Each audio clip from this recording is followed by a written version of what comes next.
Did you hear that, Professor? Come on.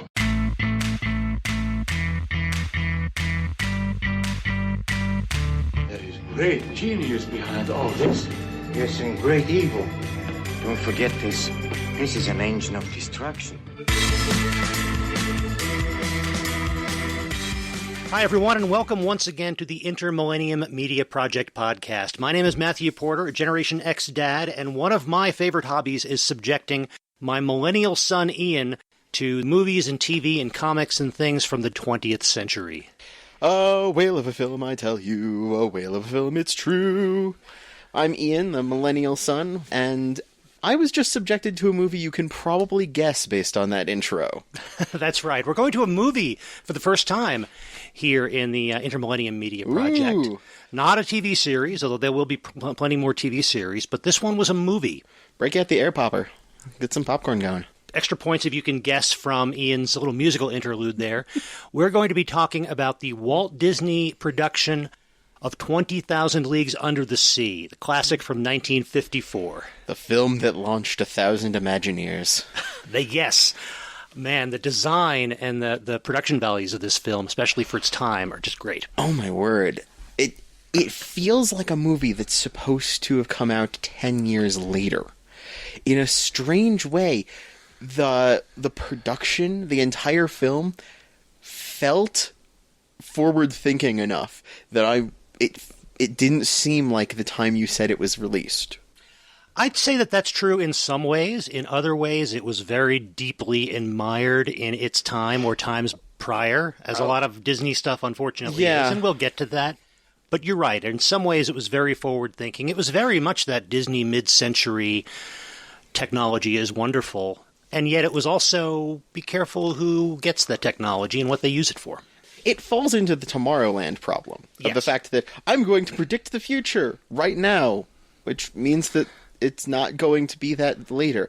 Even for a movie not set then, it's running into the Tomorrowland problem of being made when it was made. Right. It was kind of retrofuturism. It was made in the 1950s, but it was based on a novel from and set in the 1860s.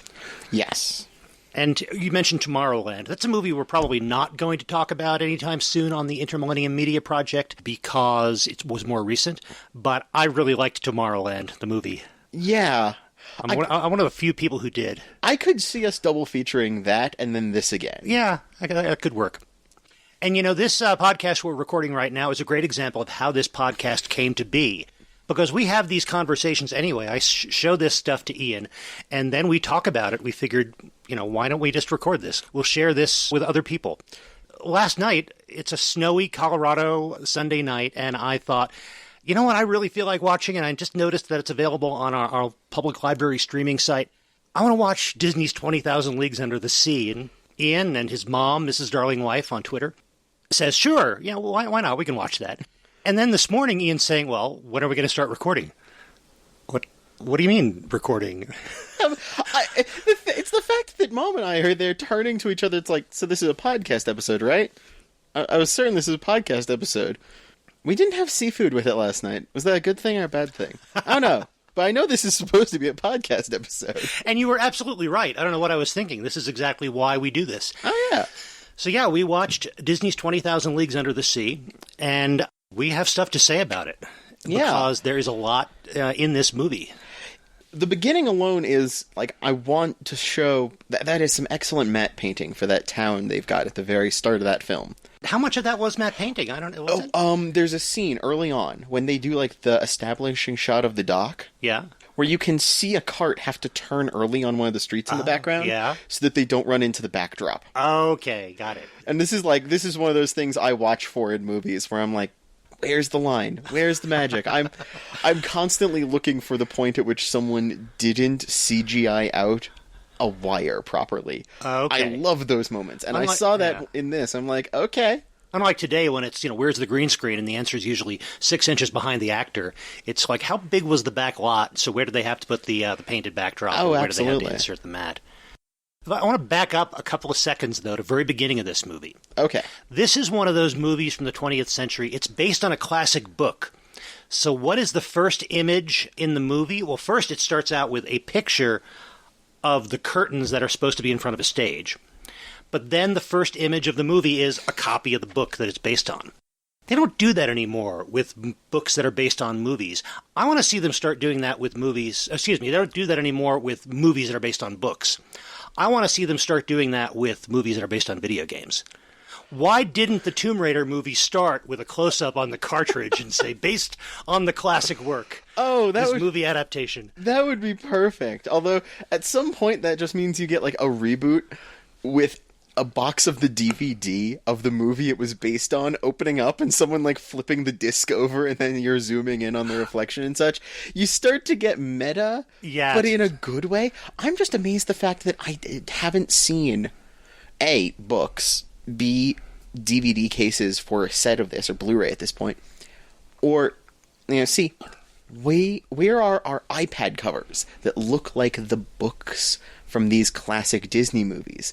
I want to see an iPad cover that looks like you've got the 20,000 Leagues of the Sea book from the movie wrapped around your device. That right there would be perfect. Yep. But I'm going to say it now. We're still recovering from having seen the Detective Pikachu trailer earlier today. That movie had better start with a picture of a Nintendo cartridge. Well, at very least start up with the Game Boy start sound. There you go. Yeah, that's right. Ding. But yeah, this is very much a movie that is... It felt like it thought it owed something to the book that it was based on. It changes a great deal from the book, but it did have a certain reverence to this Jules Verne classic that it's based on. The title and such might say Walt Disney's 20,000 Leagues Under the Sea, but it's really Walt Disney presents Jules Verne's 20,000 Leagues Under the Sea in the way they approach it. And that is good and bad, because it means that anything that goes well can be, look at our Disney magic. Anything that doesn't land is, Jules, why'd you do that to us? And I can see a little bit of, like, they take themselves seriously enough through this entire thing. But I'm never quite sure who they're trying to say wrote this section. That's interesting. I didn't see a lot of criticism of Jules Verne in this at all, or hesitation about this. Maybe that was all embodied in the changes they made from the original, but there seemed to be a lot of confidence in this movie in terms of what they were portraying and how they adapted the script. Yeah, I see what you mean. So it starts off, to start to recap this movie, it starts off, it's 1868, I believe, yeah. And shipping in the South Pacific is being disrupted by a monster that has been destroying ships, especially warships, as they attempt to cross the ocean. And at the beginning of the movie, even before we see any of our characters, we see this glowing-eyed sea monster racing through the waves, destroying a ship on the high seas. We get that combination of, like, that establishing, well, this boat's gone. Right. And we also get that rare combination of double book opening and newspaper opening in one film. Right, yep. But right there, why the glowing green? Well, that's kind of explained later. Kind of. But it's that awesome, is it creepy supernatural or is it super technology? And of course the movie answers that. But yeah. It makes it very otherworldly. You've got steam sailors plying the shipping lanes, and then this thing with this glowing green eye is destroying them below the waterline. Well, he's not just destroying them, he is hitting them, and then there is this frame jump cut giant explosion. Yeah, those ships, I mean, I know they carried a lot of fuel, a lot of them carried a lot of gunpowder, but they did they blew up like cars in 70s cop shows, didn't they? And there's this level of, like, how does he always hit? That precisely. And I'm just imagining, like, the entire Nautilus with a striker bar on a pack of matches, just right across the top. I mean, that's the only explanation I'm getting at this point, because I wouldn't expect all of them to blow up, but every ship we see properly hit, like, the one that glances survives, but any ship he hits dead on explodes. Yep. This is like playing something in big head mode. He's got automatically overexplode turned on in the cheat commands. So because shipping is being disrupted by these monster attacks, there are not a lot of ships that are going out, not a lot of sailors who want to ship out with them. So the U.S. Navy sets up an expedition to essentially scour the South Pacific for some signs of this sea monster that is destroying things. And two things happen before they ship out. One is they hire on Professor Aronnax, not Anorak, which I keep wanting to call him, but Professor... Or Anthrax. Professor Aronnax from the French Museum of something. But he's a renowned marine biologist, apparently, and they want his expertise in helping to find and study, if they do find, this sea monster. Though the captain of the ship, the ship, the Abraham Lincoln, is more interested in proving there is no such thing as a sea monster than in finding it. But before even they hire the scientist, we meet one of our heroes, played by Kirk Douglas. This is professional master whaler and harpooner. And striped shirt wearer. And musical prodigy, Ned Land. Which I think was actually a problem because our professor's assistant is played by Peter Lorre. Peter Lorre, yeah. Peter Lorre. And Peter Lorre and Kirk Douglas have so much more presence, unfortunately, than Paul Lucas, that it keeps feeling like he's supposed to be the third wheel. He's this main character, he's important to the story, but I kept on losing track of who and where he was compared to the other two. And I don't know how to fix that, because in many ways all the casting was excellent, but there was something, I mean, at very least give him a more flamboyant shirt so that I can follow like striped shirt, bright shirt, and Peter Lorre. Or let him keep his fancy hat or something. Yeah, something. But no, he kind of blends in too much later. Right. You know, the role was played well, but you're right, it just sort of fades compared to the tremendous casting and tremendous parts that we see elsewhere in the movie. In some ways, the professor was the person that Captain Nemo gets to talk to. Yeah. The intellectual peer which gives Captain Nemo an excuse to explain himself, which the movie needs, but it kind of sells that scientist character short. The professor and Nemo are, in various scenes, attempting to find a taller soapbox to stand it on in front of the other. Yep. It's just be like, I'm standing on my soapbox. No, I've got a bigger soapbox. Back and forth in these conversations. But the fact that I don't remember where one of them was for the last 15 minutes kind of undercuts some of those discussions. Yeah, one weak spot in the movie was that lack of parody among all these different characters. Mm-hmm. And Kirk Douglas is just going for broke playing this Canadian harpooner. I think he was Canadian. And he is just chewing the scenery, shouting. You know, when he's mad, he is 3 inches away and he's going to kill you. When he's happy, he is standing up on top of a wagon and singing. We see him, he's arguing, he's fighting, he's got a beautiful music hall girl on each arm, he's looking for booze. This is a guy who is very much an out loud sort of character. And I don't know if it was Walt Disney who loved this kind of character or it fit the kind of movie at the time, but you can't not keep your eyes on him and you can't not pay attention to this character if he's anywhere near the screen. Absolutely. It's just walks in, claims the place, turns a debate in the public forum street corner into open mic night for a moment, and then is being hauled off by the cops, and then barely any time later in some ways, just a couple establishing shots of the other characters. Next time we see him, he's pulling out a ukulele and getting the Disney required musical scene. Yes, as the ship spends months scouring the South Pacific, finding no evidence of the sea monster, he gets out his musical instrument and he starts singing this song. And I will warn you, if you do watch this movie, you will have the song Whale of a Tale stuck in your head for an indeterminate amount of time after that. Possibly the 3 or 4 months, same as they took to scour the South Pacific for the sea monster.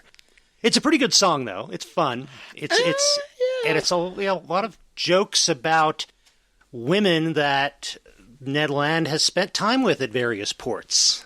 It was simultaneously this lovely, endearing, fun, chipper song, and also really awkward. Yeah. It becomes I'm going to brag about my exploits and put down at least one lady, real or fictional, in the most great, now I like your singing and don't like you kind of odd dynamic. Right. Now, when I first saw this movie on TV, I was maybe 8 or 9 years old, and I really liked music and singing.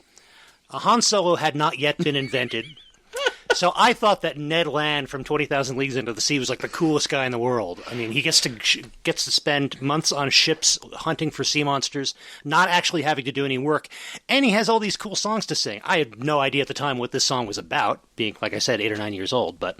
Okay, you've now made this comparison. I've got to ask you a question. Yeah. Would Han Solo be more awesome or less awesome if he pulled out a ukulele? I don't know. I'm hoping that eventually we will see a prequel that tells us the answer to that. We haven't yet, but No. for all we know, he's got mad ukulele skills. Maybe it's a deleted scene from the Solo movie. I don't know. I haven't seen the DVD yet. Oh, goodness. Chewbacca is the one with the ukulele. That's There the you trick. go. Yeah, they are a double act. They're a Yeah, that combo. would make sense. Got a whale of a tale to tell you, lad. The whale of a tale or two about the flatbed fish and the girls I've loved on nights like this with the moon above. A whale of a tale and it's all true. I swear by my tattoo. Ahoy! Ship off the starboard bow.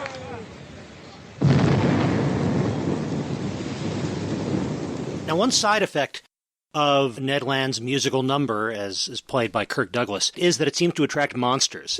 Because after 3.5 months of searching for a sea monster and nothing, when he has this terrific musical number on deck, moments later, they finally see the monster. And they see it because it attacks a ship in the distance. And when they go to check it out, they find out, all hands were lost. This ship was struck and exploded.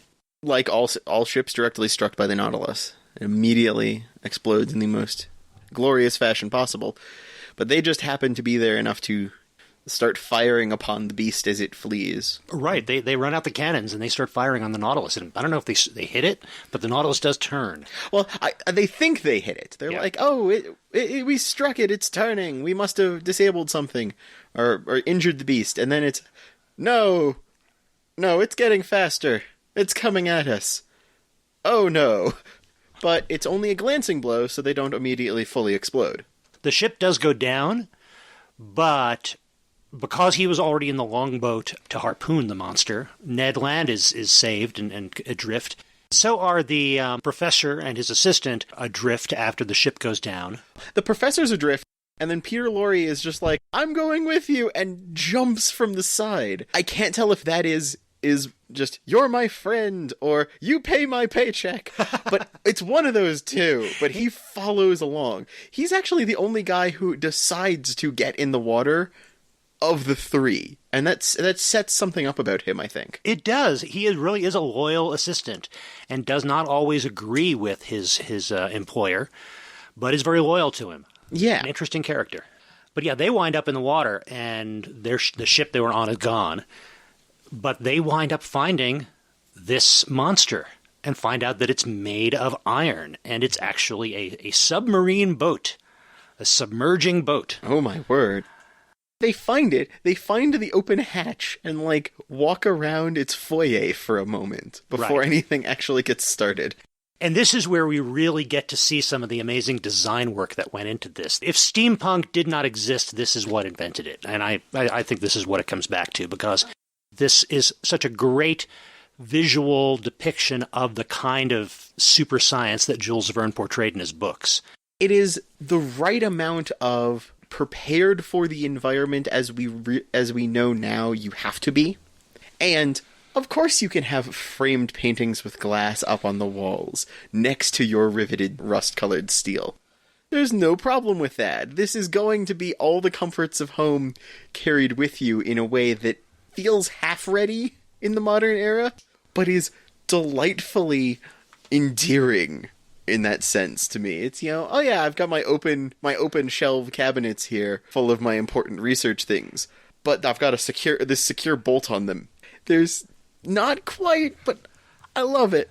I am still so in favor of that. It's it is physical, it is solid, it is strong engineering. These are giant rivets holding together giant plates that create the submarine. But yeah, we are still civilized gentlemen. Why wouldn't we have a finely set dining table and a library of books and an amazing organ in the sitting room that resonates throughout the entire submarine when Nemo plays it? I'm just imagining that there's got to be like at least one member of the crew who doesn't like organ music. But it's like everyone else is just like doing their thing. Captain's playing his song again. He's just there going, again. Yeah. Oh, goodness, you can't not hear it anywhere in this thing. I think he might have been bait some time ago if there was such a crewman. But, I mean, my word. Also, the burial at sea. Our heroes wander through the thing. They see all these elaborate, wonderful, tactile, oh my goodness, yes, sets.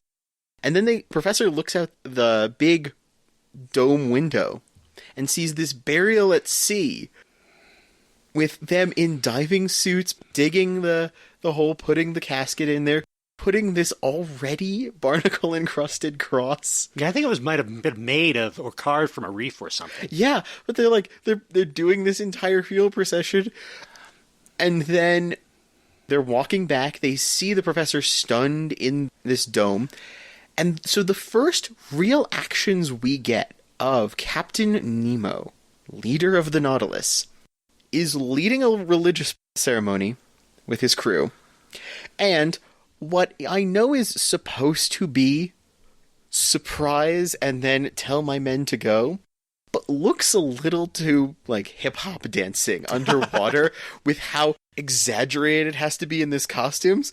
There's something a little like, halt! Flail arms out to the sides, and then huzzah! Very big pantomime because they're in these diving suits.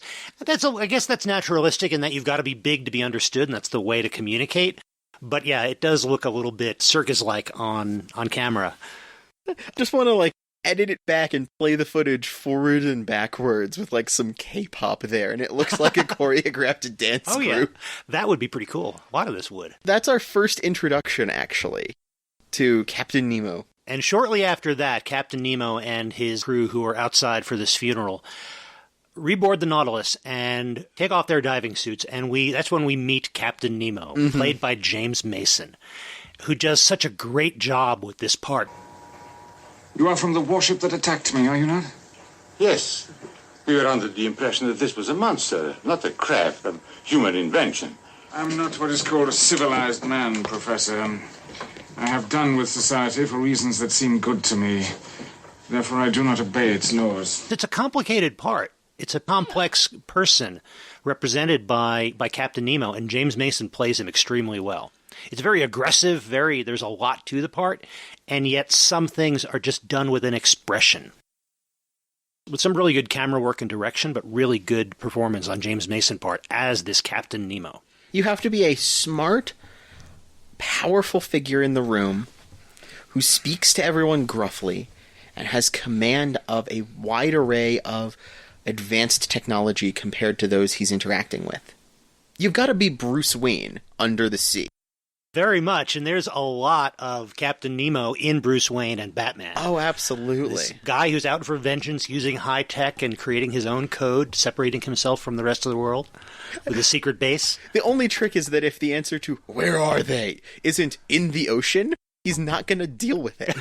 Right, yes. Tell me where they are. Oh, they're on the beach. Darn. Oh, well, I'll get them next time. The cannibals will deal with them. So jump forward a moment, but let's follow the track for now. So Captain Nemo, who is very obviously, he is in command. You just look at this room full of people, this is the captain. And he is very refined of speech and manner and very formal and very polite. Oh, absolutely. And his first response to having these three castaways on his, stowaways on his ship is to put them outside and submerge so they all die. Because he has absolutely no sympathy for anybody really for anybody on land, definitely for anybody who has anything to do with trafficking the oceans in warships. Yeah. And it's why he's out there destroying them, and he has no interest in them, with the apparent exception of Professor Aronnax, who he recognizes as a person of learning somebody with whom he can share what he has learned about the oceans and about engineering. He's got a copy of the guy's book. Yes, he has a copy of Aronnax's book. He obviously already respects Aronnax and is happy to have him stay on board, but he's going to get rid of the others. I'm just imagining the crewman who is sent on the mission when they are, like, close enough to someplace that, here's my list, go to the bookstore to get a copy. I don't know if that is a high honor amongst the crewmen, because you're the guy trusted to go get these few things we need, or if that's the you've drawn the shortest stick, you have to go on land. Like I can't tell, but it's one or the other. You're not really putting someone on the middle of the totem pole for that task. So you're saying there's not an Amazon locker on the beach they can just have their books delivered to? Just an octopus with a little cap knocks on the plate, puts a box next to there, and leaves. Yep. Lots of those little air cushions and plastic wrap to keep it dry. But too many of them, they just float to the surface and they bob around. You never get to them. In one of the first real shows of character from Aronnax, in what the script gives us, is the fact that he does not accept this from Nemo. He's too loyal to the people he escaped from the sinking Abraham Lincoln with, and says, no, I'm not going to abandon them. And so all three of them are put out on the deck while the Nautilus submerges. And Nemo watches them very closely and eventually resurfaces and brings them back in. He sees the strength of character. That means that, misplaced though Nemo may think it is, Professor Aronnax has this loyalty to his companions and won't stand by while they go out to die without him. So all three of them are now guests/prisoners of Captain Nemo aboard the Nautilus. The fact that it takes that long for us to get such a true Professor Aronnax character moment is problematic. I want there to have been, like, some issue earlier getting on the boat that he, no, my assistant's coming with me. Show us something like that a little earlier so we weren't waiting this long for him to be there as a character instead of a plot device, a moving point in that sense. But I can understand for the sake of time and pacing, which this movie's already trying to deal with, it wasn't quite there. Yeah, although when I think about it right now, we might see this as a bit of a character arc for Aronnax, because early on, we see him talking to reporters about the reports of a sea monster. This is back in San Francisco on land. And he's talking to them, and he is being a little more free with his opinions about what might be possible than his assistant thinks might be wise. And then the professor is shocked and upset when the newspaper story that is published is totally sensationalized, and it's using the out-of-context quotes from this famous professor to support the idea that there's a sea monster, and they even have a picture of the sea monster, nothing that Aronnax had ever seen or agreed was possible. So we see a little bit more of a naive person, a little more of an ivory tower, doesn't know how the world works person from Aronnax, and then we see when the chips are down, he's standing by his friends. Okay. I'd seen those as disconnected enough, but I can kind of see it being an arc when you put them together. I'm not sure if they don't double back on that a few too many times later. Yeah, it kind of spirals back and forth for a bit, but yep, he is a character who's back and forth. But that ultimately, him standing up to Nemo in that way, or calling Nemo's bluff in that way, does get them all more or less safely aboard the Nautilus for the remainder of its voyage. They get invited to dinner. Yes, dinner. That little bit was interesting with the everything is from the sea. All of the food is from the sea. Everything is prepared from there. And they're all surprised by this. And there was something, like, so odd about the responses they had in some ways. They were much more disappointed than I expected them to be. I expected the professor seemed intrigued. I expected the assistant to be more equally intrigued. He just seemed disappointed, and then our seaman is just really, really bothered by this. But I'm surprised. Does he really not like fish that much? Yeah, and I guess if it's a fish that I caught and brought up on land and fried, it's okay. But if it's a fillet of a sea snake, somehow it's bad. And there was this weird range from revulsion to unsettled politeness among our three characters. And I think that may have been stronger back in the 1950s America, where if it's not meat and potatoes, it's suspect. Today, I think the response from a lot of people would have been, oh, sea snake. Cool. Yeah. Tastes pretty good. Got some sriracha? And if you happen to be vegan, there'd be plenty of seaweed and stuff. But yeah, sriracha. Captain Nemo could probably find ingredients for a sriracha equivalent the ocean. Because he wanted so little to do with land, all of his food and everything else came from the ocean. He somehow found a seaweed that has the properties of cigars? Or other smoking material. Yeah, right. He just call it seaweed.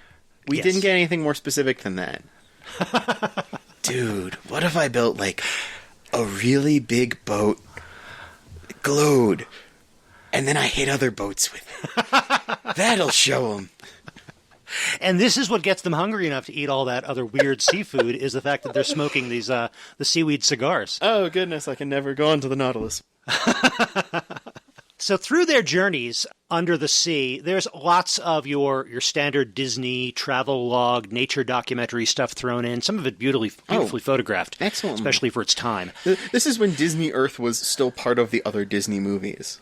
And plot-wise, we get taken to see, from a distance, this prison camp where we learn that Captain Nemo and his crew had been prisoners, horribly abused. Eventually, that they all escaped under Nemo's leadership, and they escaped to a place where they could then build the Nautilus in secret and wage this war of vengeance and isolationism against the land powers.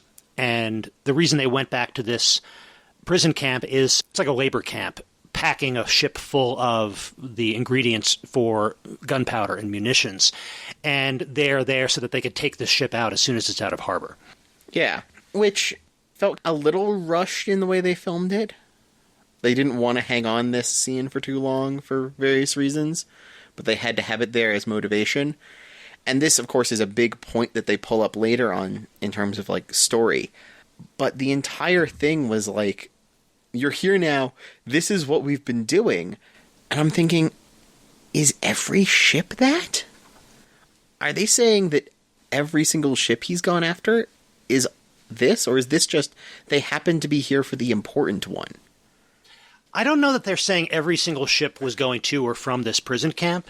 Maybe they weren't completely clear, but I think it's possible that every ship they went after was either a warship or carrying military supplies. I'm not entirely sure that Nemo was that choosy about what he went after, but I think it was in some way a military-connected ship, not necessarily connected to this prison labor camp. So a fishing vessel or a standard cargo vessel that didn't have anything military would be okay, but that's less likely, I'm guessing, then? Yeah, they're a little unclear on that. I don't know they would have gone after a fishing boat, and it probably wasn't that tough for Nemo to identify military or military cargo ships. Again, they don't bother explaining that too much, but he had there was no question about his motivation for going after this particular ship with its cargo of death, that it was going to bring out into the world and continue this cycle of violence. And sure enough, the Nautilus lies in wait, and when this ship leaves the harbor at the tide, the Nautilus rams it. It sinks to the bottom with all hands, and this shocks and disturbs Professor Aronnax and his assistant and Ned Land, and I'm not quite sure why, because they know this is what Nemo does. It's not like this is the first time he's done it. It's not like he just started this. Did they think that because he had guests, he was going to forbear from doing this? Yeah. How dare you hit that boat? I'm here because you hit the boat we were on. How dare you hit another boat? Like, you know what this guy does. Right. You have walked into the home of the face stabber, and then you're surprised he stabbed someone in the Yes. face. It's like, did you not read it when you came in? Did you not remember why you're here? Yeah, it's a little over the top, their shocked reaction to this act of murder. It's like, it's act of murder number 13. Like, why? At minimum. It's Yes. like, my goodness. you were supposed to be one of the number he got rid of in his initial planning. Yes. Why are you this surprised? And then in the wake of that, in confronting Nemo about this, we also learn that not only was Nemo imprisoned, but also, I think because he would not give up his scientific knowledge, they tortured his wife to death. Yeah, it's just kind of odd. Yeah. It's I knew these things already, so they tortured, so I went and then learned more and used these things to get vengeance, but the information is just there. He's just a man that knows stuff. Right. It definitely goes along with that kind of great man theory of history where absolutely. Nemo was one of these men, and the countries of the earth wanted to control him, or at least those who knew about him wanted to control him. So they imprison him and abuse him, and they torture his wife to death. Did I mention this is a Disney movie? Yes. Where we're just talking about abusing people in prison camps and torturing people to death. Well, it's a Disney movie, so let's be very clear. If he had a son, both he and the wife would be killed. It would be referenced much more vaguely, and the son would be the star. It would be Nemo Jr. Yeah, that's the thing. This is a strange instance of the Disney mom dying before the Disney protagonist existed. For the story realm.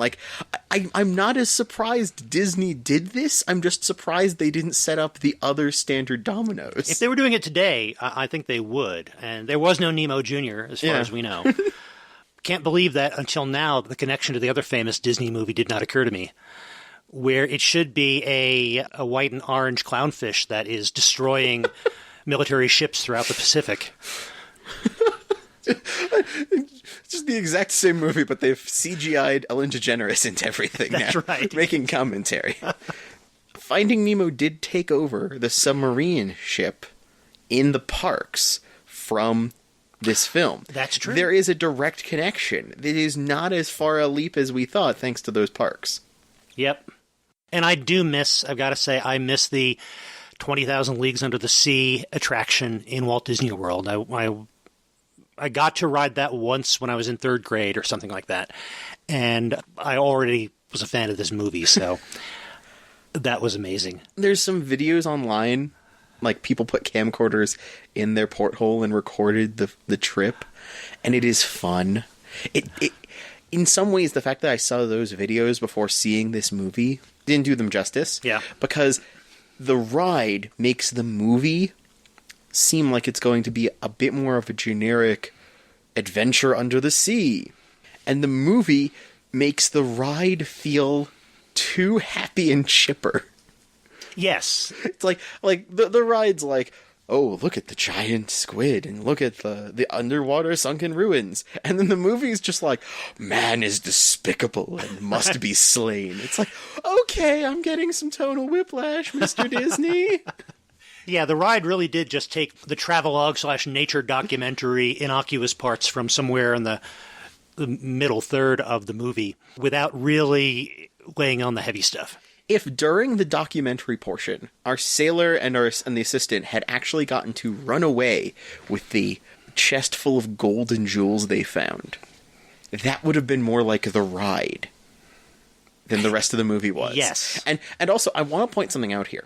We learn after that scene that the Nautilus's ballast is a bunch of recovered sunken treasure.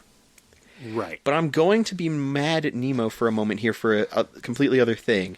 He is great at all this other nautical technology. But if this is supposed to be your ballast, why is it still swords and crowns and blocks and such? Why is it this giant shifting pile at the bottom of your ship? You've got a forge to make this stuff. Gold is fine. It's heavy. Great. Melt it into bars. Put that there. Make it so that it doesn't shift around. Take the gems. Use it for your clockwork. This feels silly because they wanted to show a room full of treasure. When, if you're going to say it's ballast, be consistent and make it good ballast. Yeah, they and for the movie, I think they had to make it look like treasure, both for the sake of the screen and so that our not terribly bright Ned Land would recognize it immediately and want to steal some of it when he escapes the ship, which of course he also wants to do. I also think that maybe this is stuff they hadn't gotten around to melting down yet, or it was their combination ballast and dress-up closet. Because, you're traveling for weeks and weeks under the sea. You got to have entertainment, right? Just performing like a versions of Shakespeare's King Henry plays, but they've got crowns and swords and such to actually costume with. Absolutely. Yeah. That can work. I like that. And I give you a point. Our sailor is not... He is bright. He's able to build himself an entire ukulele in Captain Nemo style out of purely shells and things. He builds an entire ukulele, and we see him make it. So he's obviously mechanically smart. That's right. He makes that out of like a sea turtle shell and the spine of something. These people Captain Nemo is very much dedicated to getting everything from the ocean. Definitely not a vegan. No, yeah. He's like, the ocean will give me everything I need. And that includes a whole lot of creatures I can eat. Right. Om nom nom nom. So they spend all of this time. They're shocked at the guy with whom they are traveling because he tried to murder them is in fact a murderer. And of all the ships that we've heard Captain Nemo sunk, the one carrying munitions that were the product of a prison camp seems to be the least ethically problematic if you believe in force whatsoever. That's the point at which everything devolves into, I don't like you and your methods. Well, I don't like you and your methods. And there's just this kind of like, both of you, there are problems here. Mm-hmm. Can you sit down and talk this out instead of stomping around beautifully decorated sets yelling? And speaking of problems, we do get a few other set pieces in the journey before the movie climaxes. One of them is they get to an island where the Nautilus is going to get some supplies, I believe, and Nemo allows Ned Land and the professor's assistant to go ashore to collect some samples, some scientific samples from the beach, and Ned uses that as an opportunity to try to escape. But he runs back to the Nautilus because the island is populated by what they, I believe, describe variously as cannibals and savages. And I think pretty much the island is populated by people who aren't white, so they must be stupid, and evil, and dangerous. It's just, it is a thing of its time. It is hard to watch. I can't really excuse it. I'm not about to throw over the entire movie because it's part of it. But, man, it's just, it's embarrassing that this was part of a movie this popular, that this kind of portrayal. Because everybody else, every single person on the Nautilus, everybody who joined Nemo in escaping from this prison camp, they all look Northern European. You said there's nobody else in this prison camp. There's nobody else who escaped with you. The only people who are not white we see are the generic savages. It's a really big problematic part of the movie. It's done with the weirdest disconnect of visuals and audio of all of it. Because the Whale of a Tale in its many different little musical sting forms has been through the entire background. And this time they give these people who are supposed to be, who, if they want to make them scary, intimidating, they can. And it's their island you've just walked into and gotten and tried to take stuff from. And if they want to chase you off their island, that's fine. Great. And then you insult them. Bad. And then you play what seems like a happy ditty over them chasing you. It's just layers of misstep and awkward and... Yeah. Although you do raise something that a point made by Captain Nemo. The people from the island chase Ned Land and the assistant in canoes, in giant seagoing canoes that were somehow hidden close enough to the beach for this pursuit, but not close enough that anybody noticed them. And they get on the deck of the Nautilus, on the exterior deck of the Nautilus, and to his credit, Captain Nemo observes, you invaded their privacy. They have every right now to invade yours. He was seeing them more or less as just another people, which, for its time, is remarkable. That was huge. That line does more for it. If they wanted to cut back on these savages comments and have a little bit of a better casting in terms of the crew of the Nautilus itself, You can still, if you need to, leave our three main characters as who they are, especially if you want to contrast them. That works. Give us a little bit wider of a range with who the crew of the Nautilus is, and then put more weight on that you just tried to steal from their home portion, and you could backpedal or mitigate some of that problem. The audio editing and all of that would still be awkward, but it would be a misstep awkward instead of a social problem awkward at that point. Right. It would take a little bit more forethought than they had at the time for this film, but it is less irreversible than some films will misstep. That is true. And this whole hard to watch segment ends with us seeing that the Nautilus has a defense mechanism in the form of an electric charge that can be passed through the iron hull. And it's put on a low setting, so it just gives everybody a mild electric shock, and the natives jump back into the water and get to their canoes, and they go away.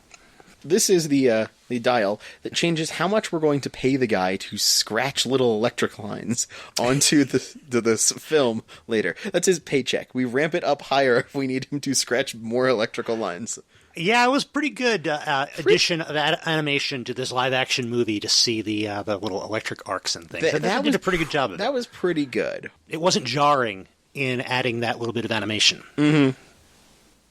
The other set piece as part of the journey is the attack by the giant squid. Oh, well, the Nautilus takes some damage. I think from a reef, or are they being attacked by a boat? Yes. Yeah. So it takes damage. It takes damage, and that means that their propulsion system drops in power, and they sink too low. Therefore, invade the territory and are attacked by the giant squid. Which is a pretty fun segment. Oh. It's this giant squid that chases them up onto the surface in the middle of a terrible storm, which conveniently hides the levers and wires that are controlling the giant squid during the action sequence on deck. Oh, yeah. Outside during this storm. And it turns out that the giant squid is just too big and too powerful, so even though they tried the electric shock, it does not succeed in getting rid of the squid entirely. The electric panel catches fire. And this is where I get to make the direct correlation to another piece of media here. Oh, or that other piece of media that we don't talk about? That was such a big part of my youth? Absolutely. And the fact that this, I think, might be the origin for exploding console panels. We also had a bit of the camera moves and everybody stumbles to one side of the passageway, and the camera moves the other way. Oh, absolutely. Everyone stumbles back the other direction. See, so you get the giant squid prop, which when it isn't right up on the Nautilus, when they're just showing it in the water, is played backwards, I can tell. They're moving it, going the opposite way, and then they're playing it in reverse so it looks like it's tentacles reaching out, flailing for you, which is excellent. And it grabs onto the thing, and they try to activate stuff, and then there's consoles exploding and pipes bursting left, right, and center. Everyone's leaning with the camera, and I'm like, oh yeah, we've got a gruff, we've got a crew of odd characters on a ship, going around places, exploring the unknown. Their consoles explode when they're attacked, and oh yeah, I have seen this before. I suddenly recognize this now. This would never make it as a TV show. No, it might not work as a TV show, but I can recognize this now. Also, they never show the fact that if you're putting out that much electricity, wouldn't you be electrolysizing the entire outside of the ship?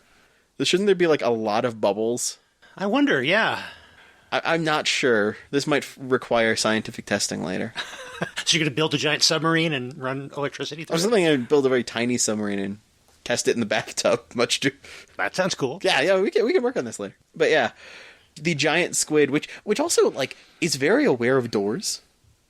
Yeah, it's a pretty smart squid. It's a really smart squid. The moment they open the door, it already has a giant arm ready there. Before most people, some people rush out, but it can reach right in. This squid feels like it knows what it's doing. Yeah, I think if the door were closed, it would have rung the bell and claimed to be a telegram or something. Have you thought of getting your boat repainted? Right. It also really doesn't like the map. It just keeps smacking against the giant map they have in the entryway. Yes. I guess because breaking glass is a very dramatic thing, but it's like, the first thing I'm going to do is hit the map. All the people, that means nothing. This map in particular. Roar. And it was a neat combination of puppetry and editing, but Captain Nemo and pretty much his entire crew are out on deck while the Nautilus is on the surface trying to fight this giant squid, and Nemo's talking about the fact that it's how dangerous it is and stay away from the tentacles, and he then proceeds to get caught in the tentacles 2 or 3 times. And the only vulnerable spot is right between its eyes, and I'm thinking, gee, if only you had somebody on board whose entire job was killing things with harpoons. Well, to continue the Batman parallel, he hands an entire crew of people, like, hand axes and pikes. There's not a single firearm in all of this. Nemo doesn't use guns. You're right. This adds to the Batman thing. He uses electricity, he uses physical power, but he doesn't use firearms that we've seen, does he? Yeah. Also, I want to point out, we're certain that this giant squid is attacking the boat because they got too close, or is there a possibility that they ate the squid's brother? Because they eat only seafood. We get all these things. It's like, I think this might be personal. Especially with how much this squid is like, he gets zapped and he's back at it again. He is not taking no for an answer. Oh, now I want to see a novel in the style of Grendel, which is this whole story from the giant squid's point of view. Exactly. That could be excellent. Like, there's this thing that's been destroying some local ecosystems. It ate your brother. And it keeps on dropping these giant wooden things into the seafloor, messing up everyone else's day. I'm gonna go take it out. This squid might be the hero. And all the squids and the deep-sea cephalopods are arguing whether this monster really exists. Exactly. I think that we've got another story here. That sounds great. But the reason why they don't have the master harpooner available to help them fight this giant squid is that he's been locked up because he's been sentenced to death by Captain Nemo for stealing food and planning an escape and attempting an escape, and Nemo's just had enough, so as soon as we get around to it, we're going to kill you. But he does wind up breaking out of his cabin in time to get up on deck, kill the squid, and jump overboard to save Captain Nemo, who is still wrapped up in one of the squid's tentacles.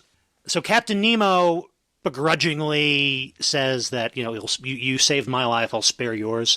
And Ned Land is kind of mad at himself for having saved Captain Nemo, so he goes and gets drunk on the preserving fluid that all of the undersea scientific specimens have been.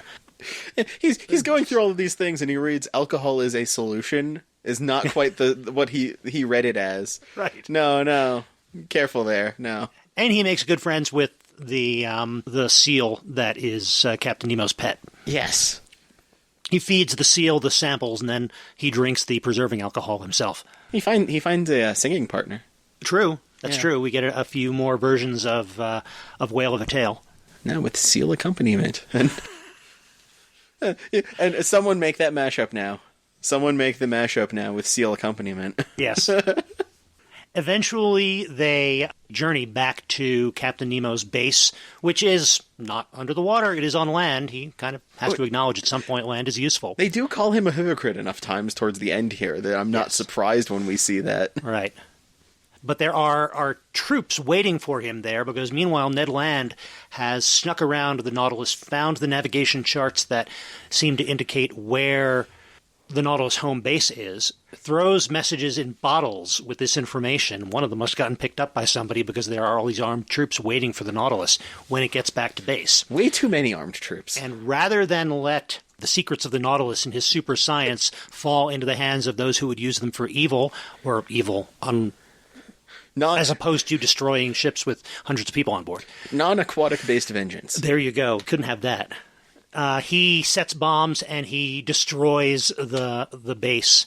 He's shot on the way back into the Nautilus, but still pilots the Nautilus far enough that...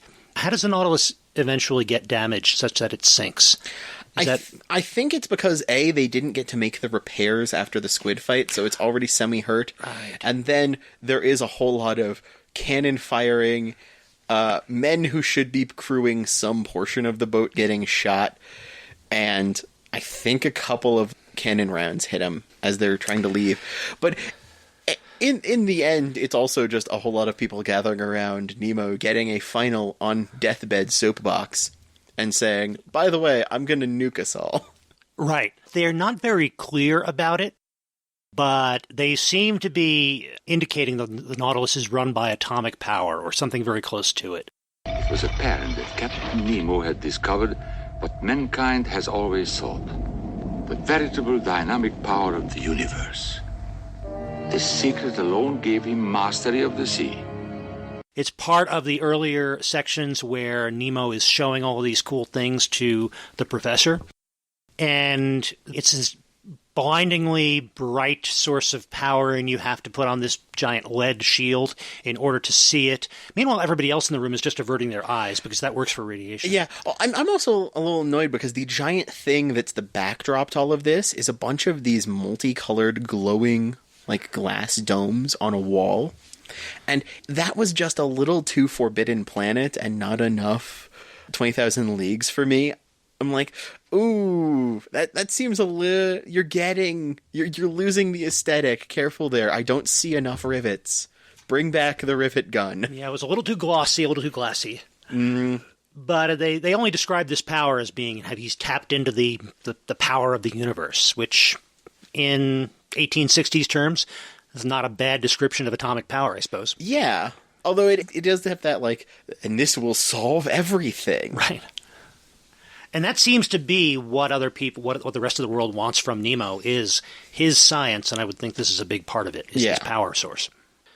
So in the end, the professor and his assistant and Ned Land and the seal all escape in the skiff from the Nautilus, while Captain Nemo and the Nautilus and all of Captain Nemo's loyal crew sink to the bottom with the damaged submarine, so that it doesn't fall into anyone else's hands. All his loyal, not actually well fleshed out or given their own character moments.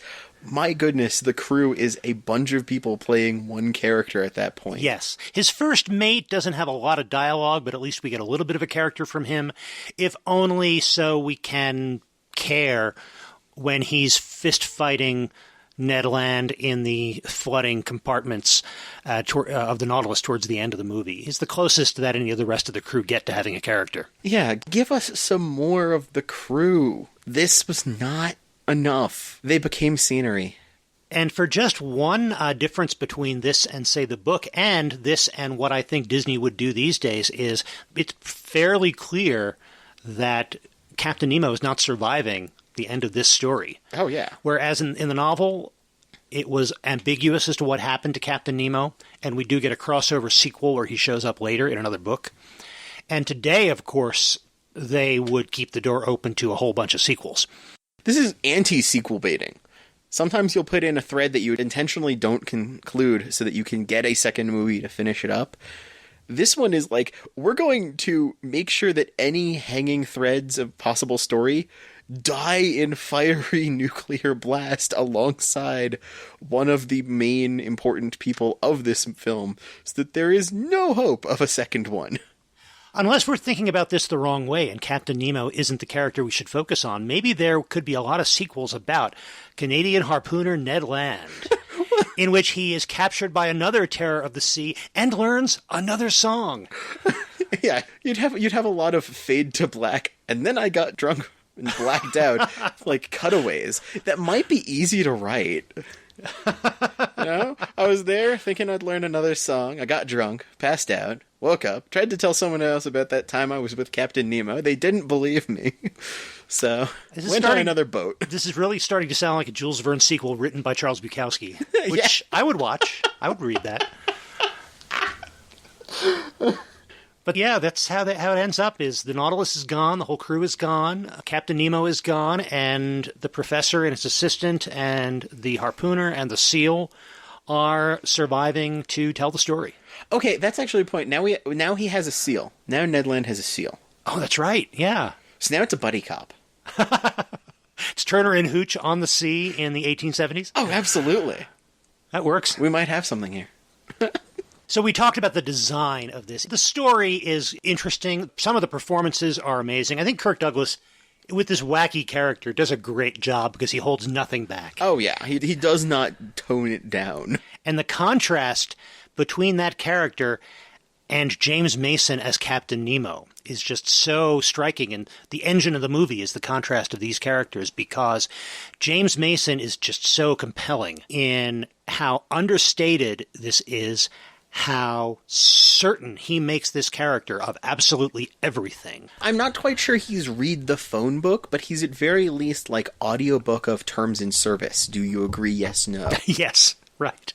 In terms of he can command presence, you're going to look at him, he's going to be the important person right now, and you're going to agree with that. Right. Like him or not, agree with him or not, you cannot ignore him. Mm-hmm. Is why James Mason has been so good playing bad guys for so much of his career.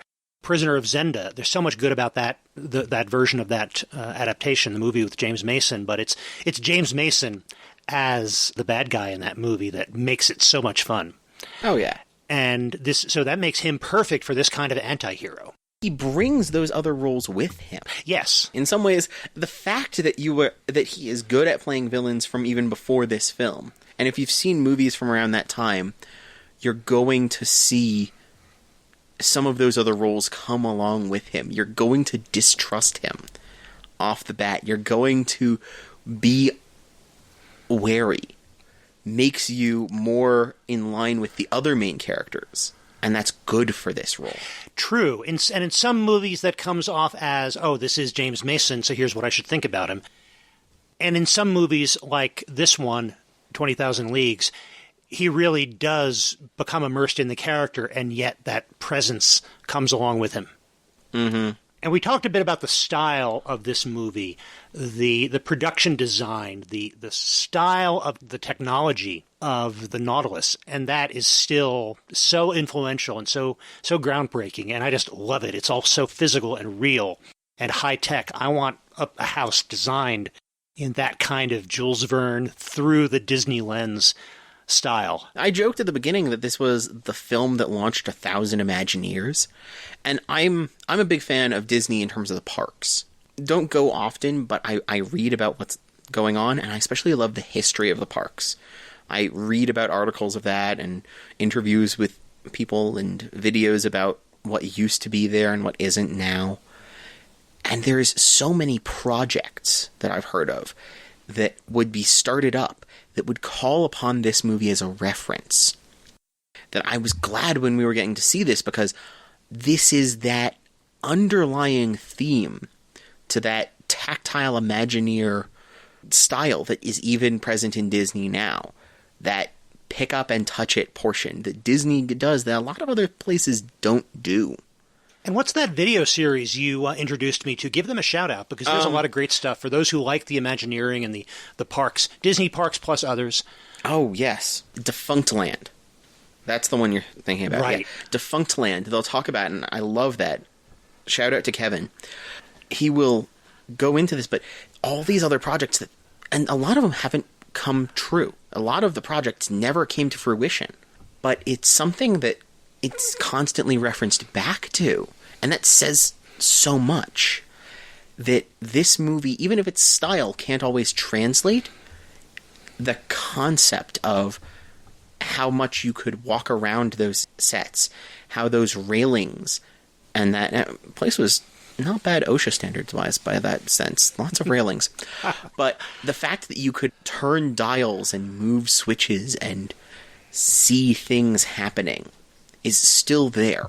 It's yes. Amazing. And it's only now starting to fade away. That tactility is only now in some of their stuff starting to leave it, I think. We're starting to see the physical ride get placed with the motion screen event in a way that's not the same. And I'm starting to wonder if this movie, I mean, it had a bigger footprint. It had a bigger impact than it as a film alone was. But I'm wondering if we're starting to see it peter out now.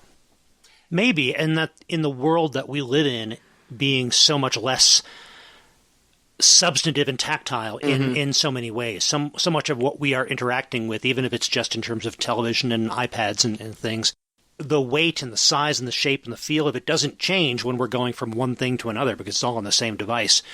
Designers don't have that same input in some ways, or they're not trying to replicate something with physical weight in the real world the way they were in the 1950s. In the 1950s, most people worked with machines of some kind, and you could imagine what that would have been like if it was a super machine from the 1860s.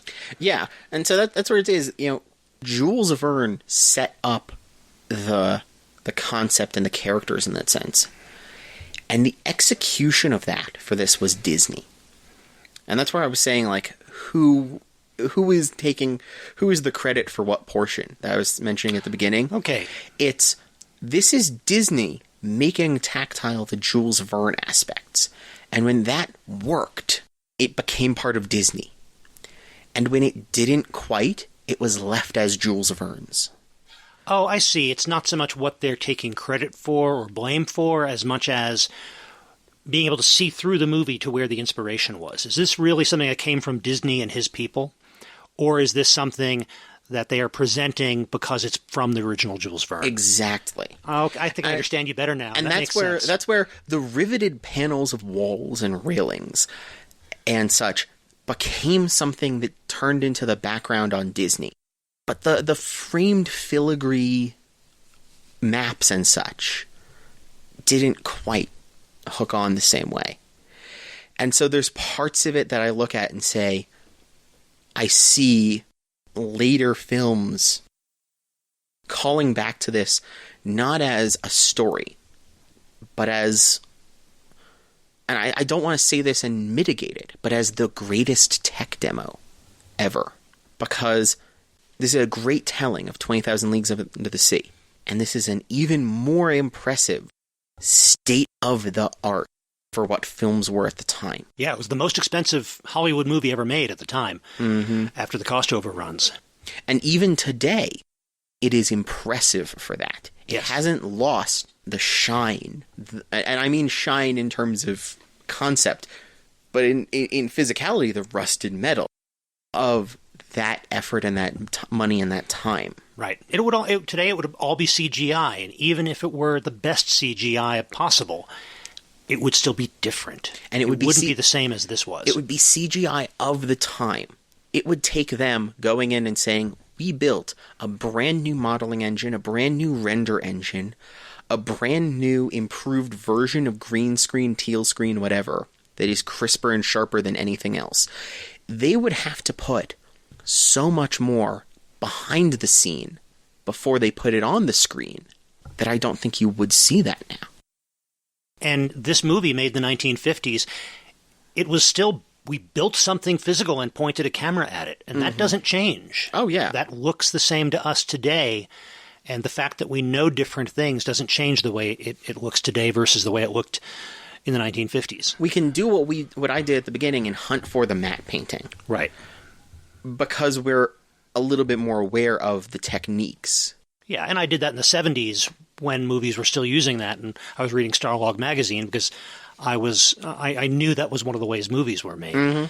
So that's something that even somebody who was interested in movie making would have looked for in the 50s. So, but yeah, they were able to do so much within that. Yep. And that means that it still holds water today. Well, that actually, talking about how this would be approached today, edges us into some of our final categories, our final judgments of the media that we watch on the Intermillennium Media Project. And we've got to think about this a little bit, because so far we've talked about TV shows, and our first question has been binge or no binge. Should you go into this old TV show and binge it? I guess for movies, it's just watch or not. I don't know. I'm sure we'll think of some clever way to phrase that. I'm going to suggest binge, and I'm going to say it this way. Go watch this movie. Then go watch something else of it. Go watch stuff about the projects for the parks. Go watch stuff about its production. Go watch more about this, and then come back and watch it again. Okay. I'm saying watch this twice. Turn it into a binge, because you need to watch it as the story, and you need to watch it as the cinematography. You need to watch it as the making of a movie. And I think you need 2 viewings to see that, which is why I'm going to go back and see it again.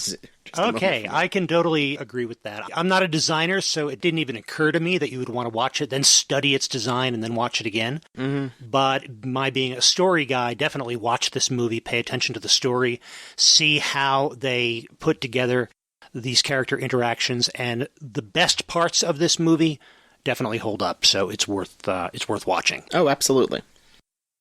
So the next question that we usually ask, again, we've in the past asked this about TV shows, but the next question is revive, reboot, or rest in peace? And just to recap, revive, in the context of our TV show analyses, has meant let's try to bring this back and start this up again using the same characters, the same actors if we can get them, and continue the story. So that would be things like Twin Peaks: The Return or The Return of the X-Files. Those are revivals. The other option is reboot. Let's start this fresh. We'll take this idea in today's technology and today's storytelling and figure out something new to do with it. That would be the Battlestar Galactica approach, for example. And then, of course, there's rest in peace. This was a fine thing, or not, but nobody needs to do anything more with it today. And this is different also because it's an adaptation of a classic novel. So what do you think, Ian? Revive would mean Disney doing An Island of Dr. Moreau, if I remember my Jules Verne. No, that was H.G. Wells. You're thinking of The Mysterious Island. Mysterious Island. I'm getting my islands mixed up. We'd need a Mysterious Island movie done by Disney. And I don't think we want that. I don't think we need that. So I'm saying no on the first. I agree. We certainly can't have these characters portrayed by these actors. We can't make a movie in this style anymore. I don't think it could happen. Even as much as they tried, it would no longer look like a cutting-edge movie from the 50s. It would look like a period piece from the 20-teens. Mm-hmm. And I don't think we need Disney to make another 20,000 Leagues Under the Sea. So I'm not saying reboot.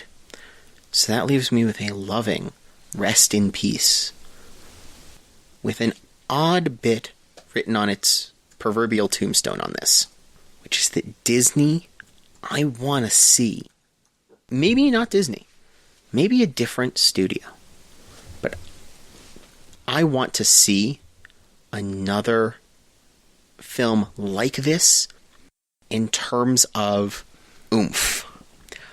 I want to see another film that is, let's take something classic and push our limits far enough that it has an impact, even if it's in the background, the way this did for Disney. I want to see another film that attempts to push what we can do further. And I think some movies are doing part of that, but this one did so much of that across all of their stuff, across so much of their stuff. We need another. I don't think it's another 20,000 Leagues Under the Sea, but we need another film like 20,000 Leagues Under the Sea. Maybe another adaptation of a Jules Verne story that's a little less well known. Maybe an adaptation of Master of the World or something like that with giant airships. That could be a lot of fun. And what can we do today that would be like what was done in the 1950s with 20,000 Leagues? I agree with you about, you can't do a revival of this. It's just literally cannot be done. I don't see the need for a reboot of this in that way, but this being an adaptation of a classic novel. I know there have been other adaptations of 20,000 Leagues Under the Sea. I don't think I've seen them, but I know there have been some, and there can be more. Oh, yeah. Because there's more that you can take out of this book and create your own version. But when it comes to Walt Disney's 20,000 Leagues Under the Sea, I agree. It's got to be loving and respectful in the context of its time. Rest in peace. Get on your diving suits, grab your reef-made cross, and we're going to go give it a nice little burial there, and come back to find people already on our boat. That's what we're going to do here. So, everyone, that's been another Intermillennium Media Project podcast. Thanks very much for finding us online and downloading us and listening to the podcast.